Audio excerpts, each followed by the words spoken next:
Well, we've already talked about the Ysera thing, haven't we? It's just briefly, yeah. Ysera and Malfurion did the swapperoo for no point. I mean, other than a little bit of moral support, which certainly makes you think, maybe, when all that data mining happened during alpha and beta, they very quickly realized they needed to change something. Because certainly during alpha and beta, people thought that Malfurion was going to die.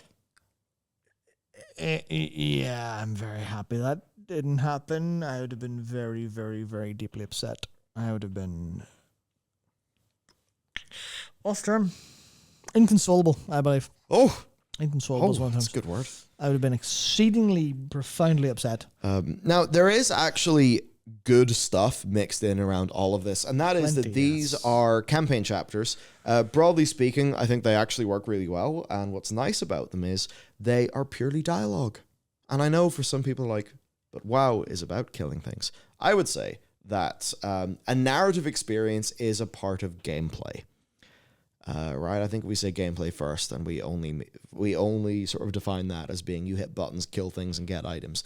That'll end up being quite boring.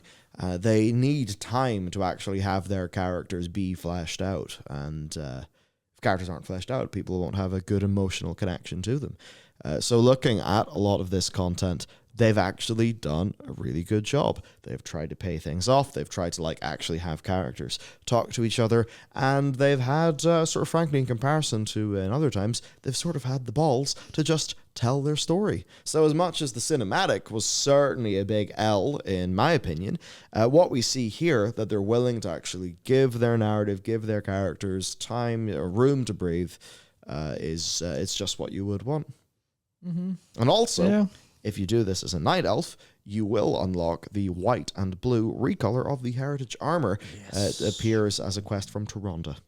Yeah, there's a lot of really small things and small details. Like I was talking about earlier on stream, the amount of stuff they've done here specifically that's small and interesting and thinking about it. And you can tell they clearly went. And this is where we talk about the production things, right? Where clearly all of this now, obviously when we get into the War Within setup and there's conversations, clearly all of this stuff is going to be pretty well crafted among people, right? Because they want to actually make sure everything goes together well. They want to make sure everything makes sense for the story they're planning. But words are cheap, and that usually has a negative connotation to it, in the sense, words are cheap, look at actions instead. But in this case, words are cheap, and that makes them very, very useful, because clearly the people who are writing these quests have been able to put substantially more what I'm going to say is, I'm going to call it content, because I actually do think that a small wall of text that adds a lot of context to a feeling can be super important, especially when it comes to dialogue options, because obviously video games and choices and stuff. The one where you so I don't fully know the context, but I know the one where you night elves give something as a personal sacrifice to emerge yourself. Maybe I can't remember if it's literal or if it's just ceremonial, but you get to pick something from one of the things you've done as a character. Yeah, and that is fucking 10 out of 10. It's the same technique, the same stuff that they do with a small side quest in 10.1, where there's the Dragon Seal Expedition people and the big rock gentlemen, all them ones, and they go around and you get to the big rock gentleman. Yeah, Rupert, I think his name is, and they talk basically you get to say what your character's done, and it's the very small things like that actually add up over time. When you do that every small patch, you get this feeling for who your character is and what they're going to say and all that stuff. That kind of, it builds in your head consciously, sometimes subconsciously, some other times.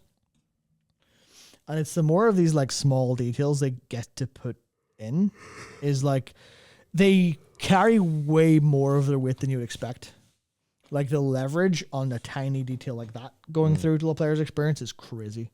Because obviously you go, well, cutscenes, that takes forever, and we have to go back and forth in dialogue, and we have to talk to people, and we have to get the voice actors, we have to get, animation. It takes us so long. If we need to change a line, then we have to do this and this and this to get the voice actor in, and then this and this and this to negotiate contracts, and this and this and this to get the animation resynced to the new dialogue. And what if the timing's off because the line's different? We have to think about that, all that stuff.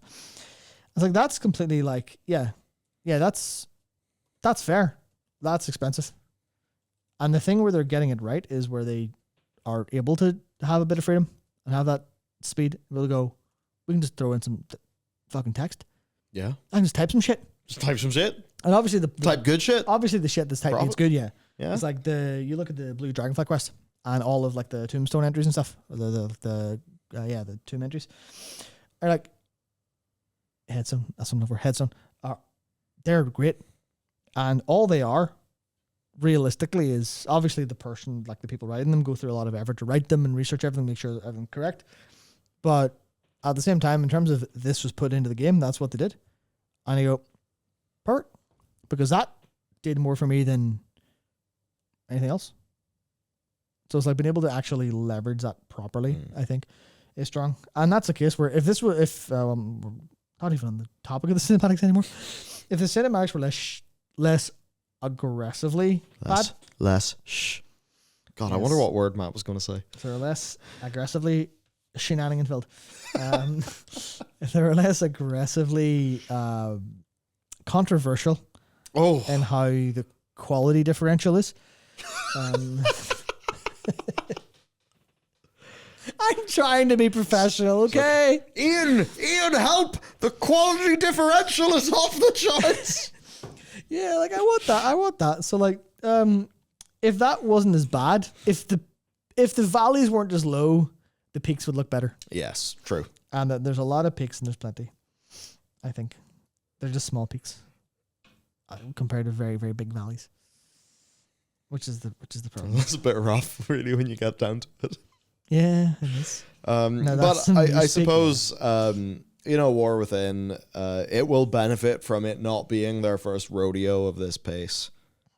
Which, there's a bit of me that's hopeful there because it's only their 11th expansion. It's only their 11th. It's fine. They're just learning. Their 10th expansion. Their 11th game, they're fine. It's fine. Yeah.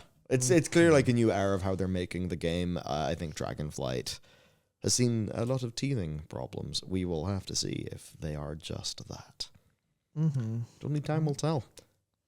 But certainly, time goes by. At least War Within will have been developed while all of this discourse has been going on, and it is very evident that all the discourse of Shadowlands made Dragonflight a radically better expansion.